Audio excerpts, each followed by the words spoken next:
26/11 मुंबई हमले के मास्टरमाइंड तहव्वुर राणा से आज भी पूछताछ। कल करीब 4 घंटे एनआईए ने सवाल किए। सूत्रों के मुताबिक बीमारी के बहाने जांच से बचने की कोशिश कर रहा है राणा। तहव्वुर राणा के प्रत्यर्पण पर बोले अमेरिकी विदेश मंत्री मार्को रूबियो, भारत के साथ मिलकर मुंबई हमले में जान गंवाने वालों को दिलाना चाहते हैं न्याय। मुंबई हमले में 6 अमेरिकी समेत मारे गए थे 166 लोग। शिवसेना उद्धव गुट के नेता आदित्य ठाकरे ने तहव्वुर राणा को जल्द फांसी देने की मांग की। कहा आतंकी को वही फांसी पर लटकाया जाए जहां हुआ था 26/11 हमला। तहव्वुर राणा को भारत लाने पर पी चिदंबरम ने कहा 2009 में शुरू हुई थी प्रक्रिया। विदेश मंत्रालय, खुफिया एजेंसियों और एनआईए को लंबी और कठिन लड़ाई के लिए बधाई। तहव्वुर राणा को लेकर अनुराग ठाकुर का कांग्रेस पर आरोप। कांग्रेस शासन में आतंकियों को पनाह देने वालों को बुलाया जाता था पीएम हाउस। आज भारत पहले से ज्यादा सुरक्षित महसूस करता है। तहव्वुर राणा पर तेजस्वी यादव ने कहा आतंकियों के खिलाफ कार्रवाई अच्छी बात। आतंकी घटनाओं में शामिल सभी लोगों के खिलाफ होना चाहिए एक्शन। तहव्वुर राणा के भारत प्रत्यर्पण पर बोले फारूक अब्दुल्ला, मेरी बधाई की सरकार कम से कम किसी को तो वापस लाई। वो काला धन भी वापस लेकर के आ रहे थे, उसका क्या हुआ? तहव्वुर राणा को लेकर हो रही राजनीति पर बोले आचार्य प्रमोद कृष्णम, कांग्रेस नेता आतंकियों के समर्थन में हो जाते हैं खड़े।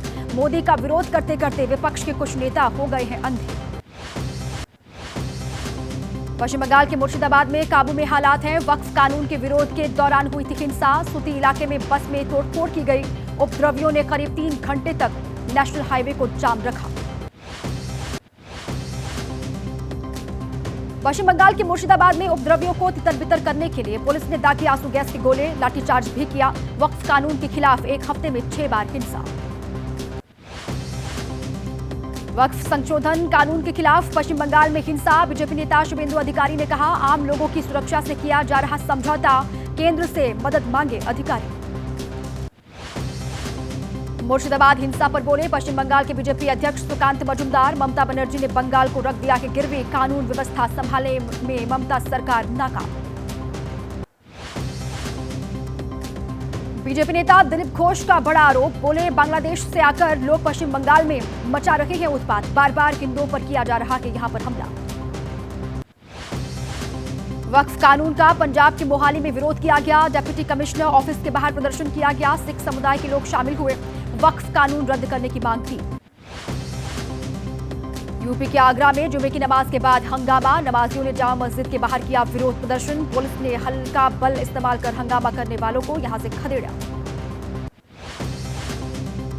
यूपी के कानपुर में वक्फ संशोधन कानून के खिलाफ नमाजियों ने लहराए पोस्टर। प्रदर्शन के दौरान एक नमाजी ने खुद पर केरोसिन डालकर आग लगाने की कोशिश की, पुलिस ने पकड़ा। वक्फ कानून के खिलाफ राजस्थान के जयपुर में मस्जिदों के बाहर प्रदर्शन किया गया। प्रदर्शनकारियों ने नारेबाजी भी वहां पर की। कहा वक्फ कानून किसी भी कीमत पर मंजूर नहीं होगा। जम्मू कश्मीर में वक्फ कानून का विरोध हुआ और भी तेज। श्रीनगर की जामा मस्जिद में वक्फ कानून के खिलाफ प्रस्ताव लाया गया है। वक्फ कानून के खिलाफ राजस्थान में वक्फ बचाओ अभियान जारी है। जयपुर समेत दूसरी जगहों पर प्रदर्शन किया गया। 1 हफ्ते तक चलेगा वक्फ बचाओ अभियान। वक्फ कानून के खिलाफ 13 अप्रैल को दिल्ली में जमीयत उलेमाए हिंद की अहम बैठक होगी। मौलाना महमूद मदनी करेंगे इसकी अध्यक्षता। वक्फ कानून के खिलाफ बनाई जाएगी रणनीति। वक्फ कानून पर बोले फारूक अब्दुल्ला, कानून के खिलाफ लोग जा रहे हैं सुप्रीम कोर्ट, वहीं होगी वक्फ कानून के खिलाफ आगे की लड़ाई। वक्फ कानून पर बोले मध्य प्रदेश के कांग्रेस विधायक आरिफ मसूद, कानून के खिलाफ सुप्रीम कोर्ट में लगाई है याचिका। वक्फ संशोधन कानून को लेकर अखिलेश यादव का बीजेपी पर बड़ा हमला। बोले नफरत भरा है भारतीय जनता पार्टी का रास्ता। यूपी के आगरा में आज क्षत्रिय कर्मणी सेना मनाएगी राणा सांगा जयंती। समाजवादी पार्टी सांसद रामजीलाल सुमन की गिरफ्तारी समेत कई मांग है। राणा सांगा की जयंती को लेकर आगरा में अलर्ट है। पुलिस प्रशासन ने सुरक्षा के कड़े इंतजाम किए। राणा सांगा के मुद्दे पर बवाल जारी। बीजेपी सांसद साक्षी महाराज ने की अखिलेश यादव से मांग। कहा अखिलेश अगर राष्ट्रवादी हैं तो वो रामजीलाल सुमन को पार्टी से बाहर निकालें।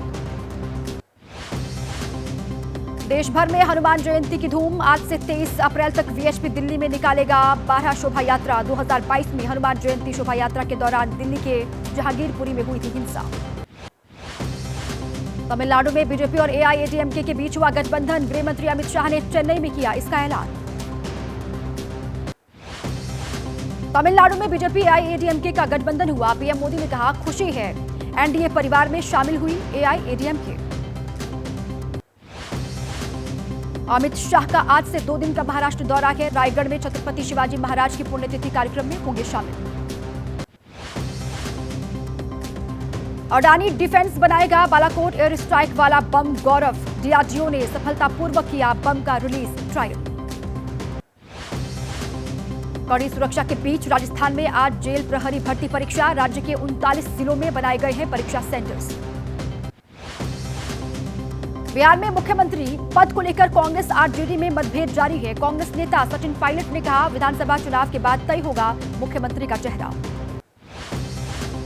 सचिन पायलट के बयान पर आरजेडी का पलटवार। प्रवक्ता मृत्युंजय तिवारी ने कहा, महागठबंधन में तेजस्वी यादव ही हैं मुख्यमंत्री का चेहरा। सचिन पायलट के बयान पर जेडीयू ने चुटकी ली। अभिषेक झा ने कहा, कांग्रेस तेजस्वी को महागठबंधन का मुख्यमंत्री चेहरा बनाने को तैयार नहीं है, जबकि तेजस्वी खुद को बता रहे हैं मुख्यमंत्री फेस। तेजस्वी यादव का मुख्यमंत्री नीतीश कुमार पर तीखा हमला। बोले, सरकार चलाने में अक्षम हो चुके हैं नीतीश कुमार। बिहार में कांग्रेस नेता कन्हैया कुमार की पलायन रोको नौकरी दो यात्रा का समापन हुआ। कन्हैया ने कहा, पद यात्रा के दौरान हर जिले में मिला युवाओं का साथ। बिहार बीजेपी अध्यक्ष दिलीप जायसवाल का बड़ा बयान। कहा, हमने गांव-गांव को लालटेन से मुक्त किया। 2029 में फिर पीएम मोदी भारी बहुमत से बनाएंगे सरकार। पटना में प्रशांत किशोर की बदलाव रैली। कहा, नीतीश को उखाड़ फेंकना है। अगर 2015 में मदद नहीं करता तो संन्यास लेकर बैठे होते नीतीश कुमार। प्रशांत किशोर की रैली को जेडीयू ने बताया फ्लॉप। पार्टी नेता नीरज कुमार ने कहा, प्रशांत की रैली में उतने ही लोग शामिल हुए जितने गांधी मैदान में इवनिंग वॉक के लिए लोग जाते हैं।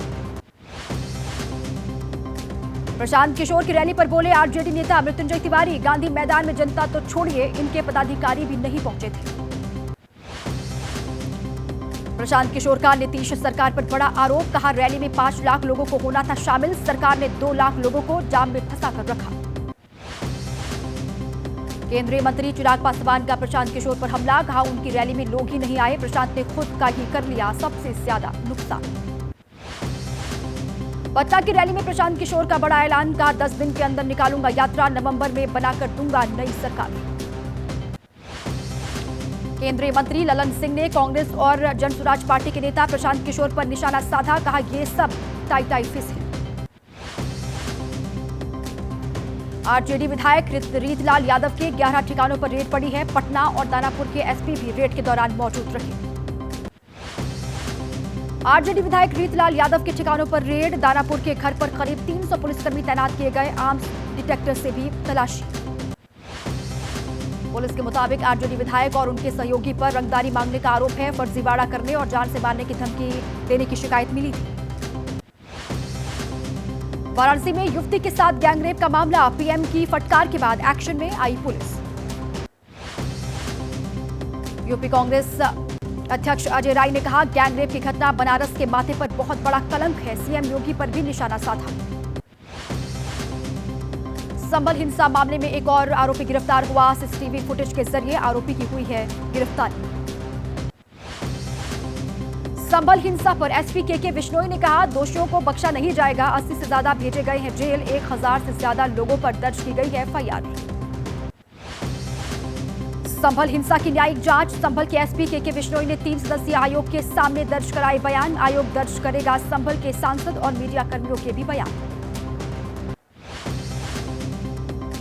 देश के कुछ हिस्सों में आज भी आंधी, बारिश और वज्रपात की चेतावनी है। दिल्ली, यूपी, उत्तराखंड, बिहार, झारखंड में अलर्ट है। एमपी, छत्तीसगढ़ में हीट स्ट्रोक की चेतावनी। देर रात में ग्रेटर नोएडा में धूल भरी आंधी ने रोकी वाहनों की रफ्तार। सड़कों पर पैदल चलना भी मुश्किल हुआ। यूपी के मथुरा में मौसम की मार। धूल भरी आंधी के बाद बारिश शुरू हो गई। तेज आंधी और बारिश से तापमान में आई अचानक से गिरावट।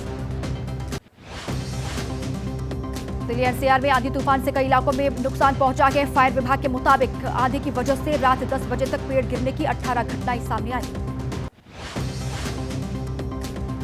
दिल्ली गेट इलाके में बाल बाल बचे राहगीर। स्थानीय ने कहा, अचानक आई पेड़ टूटने की आवाज और संभलने से पहले ही गिरा पेड़, गाड़ी को पहुंचा है नुकसान। गुरुग्राम और गाजियाबाद के कुछ इलाकों में गिरे बड़े और पेड़ और साथ में पोल भी। गुरुग्राम में चलती कार पर साइन बोर्ड गिर गया, एक व्यक्ति घायल हुआ है, अस्पताल में भर्ती करवाया गया है। दिल्ली में धूल भरी आंधी के दौरान निर्माणाधीन इमारत की दीवार गिर गई, एक व्यक्ति की मौत हुई, 2 लोग घायल हुए। दिल्ली एनसीआर में धूल भरी आंधी चलने की वजह से कई हादसे हुए हैं। करोल बाग इलाके में छज्जा गिरने से 13 साल का बच्चा घायल हुआ है। दिल्ली में शुक्रवार शाम तेज आंधी तूफान से आफत। राजेंद्र नगर इलाके में पोल और पेड़ का हिस्सा गिरा, 2 लोग घायल हुए हैं, 5 गाड़ियां क्षतिग्रस्त। बिहार के नवादा में आंधी बारिश से तबाही, आकाशीय बिजली की चपेट में आने से कई लोगों की जान गई है। हाई वोल्टेज लाइन टूटने से कई इलाकों में बिजली ठप है। हरियाणा के अधिकतर जिलों में आंधी बारिश तूफान के चलते अलर्ट। शुक्रवार को हरियाणा के 12 जिलों में तेज आंधी के बाद बारिश। हिमाचल प्रदेश के 4 जिलों में तूफान और ओलावृष्टि का ऑरेंज अलर्ट है। शिमला में जोरदार बारिश और ओलावृष्टि हुई।